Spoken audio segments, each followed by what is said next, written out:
Radhe Radhe ji. Welcome back to your channel Arya's handicraft. आज की video में हम ये देखिए अपने कान्हा जी को राधा रानी बनाने के लिए इस तरह की ड्रेस देखने वाले हैं। एंड वीडियो स्टार्ट करने से पहले मेरी छोटी सी अनाउंसमेंट है कि व्हाट्सएप कम्युनिटी ग्रुप बना हुआ है जहाँ पर आपको new collection, raw material and Diwali gift items and बांद्रावल के न्यू डिज़ाइनर मिल जाने वाले हैं। तो आप उस ग्रुप को ज्वाइन कर सकते हैं। ग्रुप ज्वाइन करने के लिए मैंने लिंक डिस्क्रिप्शन बॉक्स में दे दिया है, तो आप वहाँ पे जाके चेकआउट कर सकते हैं, या फिर आप मुझे व्हाट्सएप मैसेज करेंगे तो मैं आपको ज्वाइन कर लूँगी। तो यहाँ मैंने बुकरम का पीस जो है 8 बाई 8 इंच में कट कर लिया है। ये देखिए इस तरीके से हमें क्या करना है, ये देखिए इस तरीके से हम फोल्ड कर लेंगे। ये हम 4 नंबर कान्हा के लिए बनाने वाले हैं। सेम साइज़ आप 3 नंबर कान्हा को भी पहना पाएंगे, लेकिन मैं आपको अभी क्या क्या है कि सारे साइज़ बताऊंगी। तो यहाँ हमें फोल्डेड साइड मिली है एक साइड, और एक साइड हमें ये खुली साइड मिली है। तो हमें फोल्डेड साइड से ये देखिए ये पूरे में देख लेना है कि कितना आ रहा है। तो ये 4 इंच के लगभग आ रहा है। 8 इंच का आधा 4 इंच होता है। तो हमें यहाँ पे मार्क करना है। ये देखिए मैं यहाँ जो फोल्डेड साइड है वहाँ पे मैं कोनाई पे रख दे रही हूँ, और ये ऊपर मैं यहाँ पे 4 इंच पे मार्क कर रही हूँ। और देख लीजिए मैं एक साथ ऐसे एक साइड में रख करके पूरे में मार्क नहीं कर रही हूँ, इंच टेप को उठा करके फिर मार्क कर रही हूँ। आपको भी सेम ऐसे ही मार्क करना है। 3-4 जगह पर हम 4 इंच पे मार्क कर लेंगे। साथ में हम कमर पे मार्क करेंगे। तो कमर के लिए मार्क देखिए ये 4 नंबर कान्हा के लिए है। तो 4 नंबर कान्हा के लिए हमें ये 0.5 इंच पे मार्क करना है। ये जो हाफ इंच के जस्ट पास वाले लाइन है उस पर मार्क करना है। यहाँ पे मैं ये 2-3 से 3 बार मार्क कर लूँगी। अगर आप बिगनर है तो आप 4-5 बार मार्क कर लीजिए, ये ऐसे। अब देखिए यहाँ मैंने ना ये चॉक से मार्क किया है, पर आप पेन या किसी मार्कर से मार्क कीजिए क्योंकि वो काफ़ी थिन रहेगा। ये थिक हो जाता है जिस वजह से हमें क्या है मार्क एक्यूरेट नहीं आ पाता है। जिस वजह से मैं आपको बता रही हूँ कि आप पेन से या फिर किसी मार्कर से मार्क कीजिए। उसके बाद हम ये कट कर लेंगे।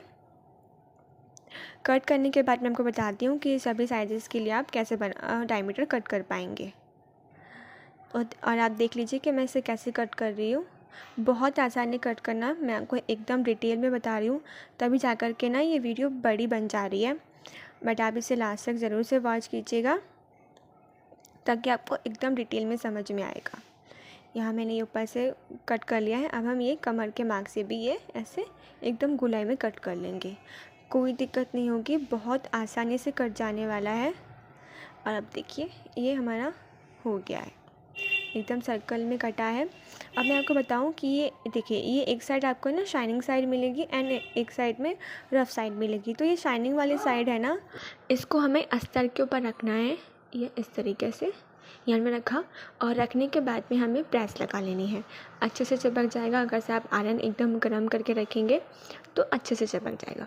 ये चिपकाने के बाद ये देखिए मैंने यहाँ पे ये इस तरीके से चिपकाया हुआ है। साथ में ही ये दूसरा अस्तर का पीस कट किया हुआ है, मैं आपको दिखाती हूँ। ये देखिए इस तरीके से आपने दिख रहा होगा कि ये मैंने हाफ इंच एक्स्ट्रा कट किया है। ये देखिए अब मैं आपको सभी साइज़ के लिए बता देती हूँ। तो सबसे पहले 0 नंबर कान्हा के लिए हमें जो डायमीटर रखना है वो यहाँ पे 4 इंच रखना है। 1 नंबर कान्हा के लिए 5 इंच का डायमीटर चाहिए, और 2 नंबर कान्हा के लिए 6 इंच का डायमीटर चाहिए। 3 नंबर कान्हा के लिए 7 इंच का डायमीटर चाहिए, और 4 नंबर कान्हा के लिए 8 इंच का डायमीटर चाहिए। 5 नंबर कान्हा के लिए 10 इंच का डायमीटर चाहिए, एंड 6 नंबर कान्हा के लिए 11 इंच का डायमीटर चाहिए। कुछ लोग 12 इंच का डायमीटर भी यूज़ करते हैं, तो आप देख लीजिएगा आपको कौन सा साइज़ चाहिए।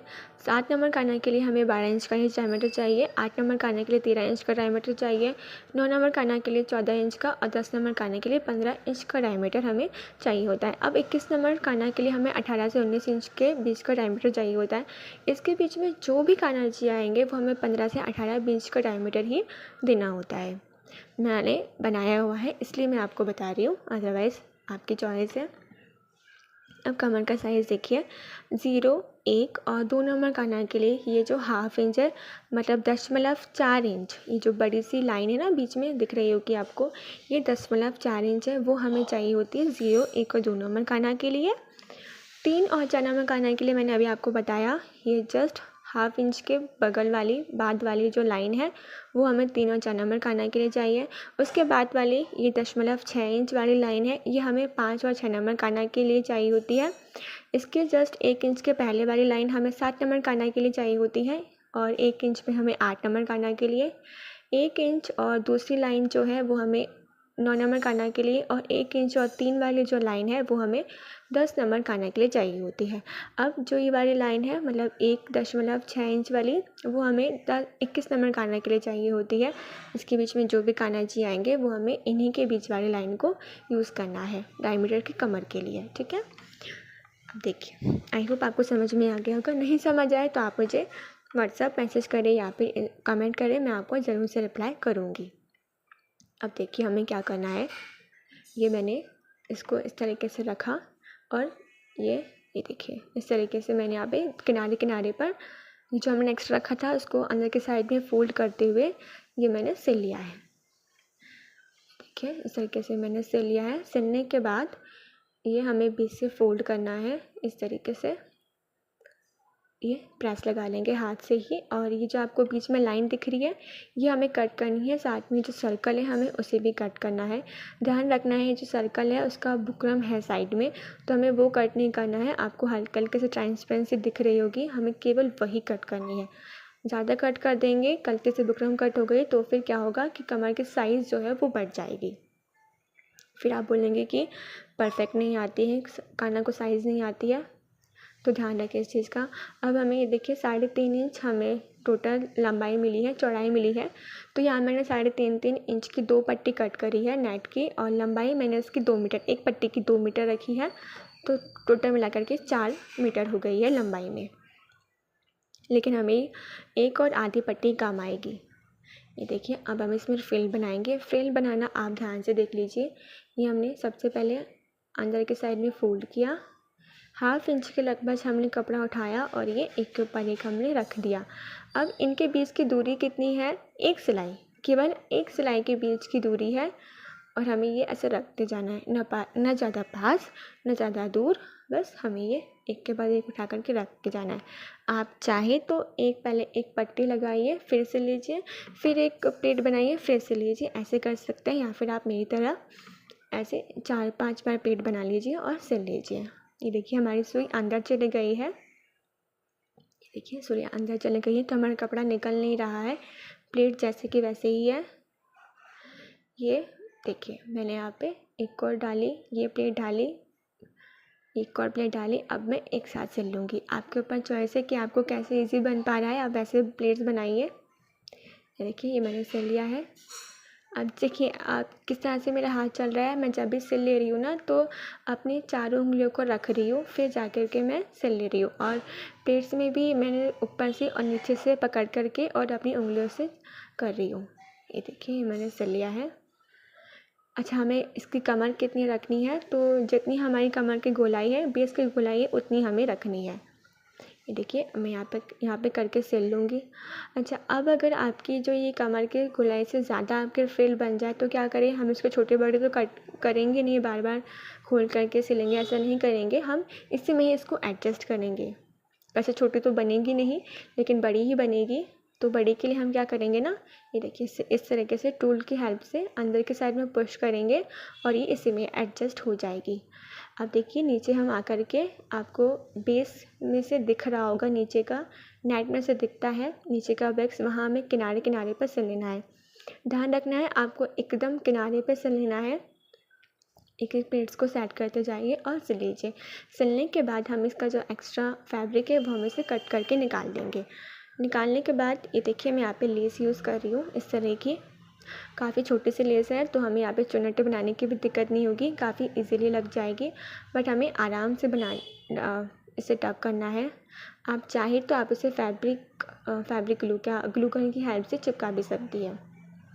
ये देखिए इस तरीके से, बट मैं सिलना प्रेफर करूँगी। उसके बाद हम ये गोटा लगाएंगे, इसके दोनों किनारे को अच्छे से लॉक कर लेंगे गोटे से। ये देखिए इस तरीके से आप चाहें तो टिश्यू रिबन का भी यूज़ कर सकती हैं या फिर फैब्रिक से भी पाइपिंग करके इसके किनारे को लॉक कर सकते हैं। लॉक करने के बाद में ये मैंने यहाँ पे 2.5 इंच चौड़ी इस तरह की नेट की पट्टी ली है। लंबाई हमें कमर की गोलाई के अकॉर्डिंग रखनी है, जितनी भी आए 7 इंच 10 इंच 12 इंच जितनी नीड हो। ये मैंने यहाँ से किनारे से फोल्ड किया, साथ में इसको डबल फोल्ड कर लिया है, मतलब डबल कर लिया है। ये हम किनारे पर सिलाई लगा लेंगे। अब मैं आपको एकदम डिटेल में समझाऊंगी कि हमें कैसे नेफा लगाना होता है।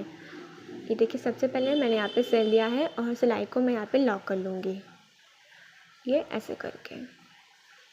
अब ध्यान से देखिएगा, ये हमारा सुई अंदर चले गई है। हमने भी इसको इस तरीके से घुमाया है, पट्टी जो है इसको इस तरीके से अंदर की साइड में पुश किया। अगेन हमने भी इसको घुमाया और हमने यहाँ पे सिल लिया। कितना सिला है, ये जो आपको देखिए गोल वाली सिलाई दिख रही होगी उसी के ऊपर हमें सिलाई लगानी है। तो यहाँ पे 1 2 3 करके मैंने सिलाई लगाई। उसके बाद अगेन मैंने अब इसको घुमा करके पट्टी को अंदर के साइड में पुश किया है, फिर मैंने अगेन सिलाई लगाई है। इसी तरीके से हमें पूरे सर्कल पे जो है इस प्रोसेस को रिपीट करना है। एंड देन हमारी जो ये नेफा है वो बहुत ईजीली लग जाने वाला है। एंडिंग में भी हम सिलाई को लॉक करेंगे। लॉक करने के बाद में 1/2 इंच एक्स्ट्रा रखते हुए जो भी एक्स्ट्रा है हम उसे कट कर लेंगे। साथ में जो एक्स्ट्रा धागा निकल रहा है मैं उसे भी कट कर ले रही हूँ। कट करने के बाद ये देखिए मैं फ्रंट साइड में जो भी नेट है मैं उसको अच्छे से खींच लूँगी, क्योंकि स्ट्रेचेबल है तो ये अच्छे से खिंच जाता है। खींचने के बाद में ये जो एक्स्ट्रा रखा था हमने उसको अंदर की साइड में फोल्ड किया। फोल्ड करने के बाद में डोरी लगाई और डोरी लगाने के बाद में ये 2 बार मैंने फोल्ड किया। फोल्ड करने के बाद में मैं पूरे सर्कल पर किनारे किनारे पर सिल लूँगी। ध्यान दें कि आप किनारे किनारे पर सिलाई कीजिए। कोशिश करें कि आपकी सिलाई जो है इस नेट के पट्टी के जो किनारा है उसी पर भी आए, साथ में ही डोरी के ऊपर सिलाई ना आए। और लॉक तो ज़रूर करना है सिलाई को। ये देखिए इस तरीके से बहुत आसान है, बहुत ही आसान है। बिगिनर है तभी भी आप आसानी से बना लेंगे, बस आपको थोड़ी सी प्रैक्टिस की नीड होती है। और हर नए काम में प्रैक्टिस तो चाहिए होती है। ये मैंने यहाँ पे एक्स्ट्रा कट कर लिया है। अब चोली के लिए देखिए मैंने यहाँ पे 10 इंच लंबाई रखी है और जो इसकी चौड़ाई है वो मैंने यहाँ पे 4 इंच रखी है। ये ऐसे करके हमें क्या करना है, यहाँ से 1 इंच के लगभग ऐसे उठाना है, दूसरी साइड से भी ये 1 इंच के लगभग ऐसे उठा करके और एक दूसरे के ऊपर रख देना है। रख करके हमें सीधी सिलाई लगा लेनी है। मैं साथ में गोटा पत्ती की लेस भी यूज़ कर ले रही हूँ, आप चाहे तो दोनों को अलग अलग भी सिल सकते हैं। सिलने के बाद यहाँ हमने बेस से फोल्ड करके इस तरीके से और डोरी लगा करके सिल लिया है नीचे से। एक्स्ट्रा जो भी हम उसे कट कर देंगे। कट करने के बाद में देखिए हमारी चोली बन के रेडी है। अब हम इसे डेकोरेट करेंगे। डेकोरेट करने के लिए मैंने यहाँ पे लेस ली है। आप कुछ भी यूज़ कर सकते हैं डेकोरेशन का, कोई ऐसा नहीं कि जो मैं यूज़ कर रही हूँ वही आपको यूज़ करना है। आपकी मर्ज़ी, जो जैसे यूज़ करिए। हैवी रखिए, सेमी हैवी रखिए या फिर ऐसे ही छोड़ दीजिए, इस टोटल योर चॉइस। तो मैंने यहाँ पे ये कमर की गोलाई पे सबसे पहले स्टोन चेन लगाई, क्योंकि इससे लुक काफ़ी इन्हांस हो जाता है। ऐसा लगता है कि कान्हा ने कमरधनी मतलब कमरबंद पहन के रखी हो।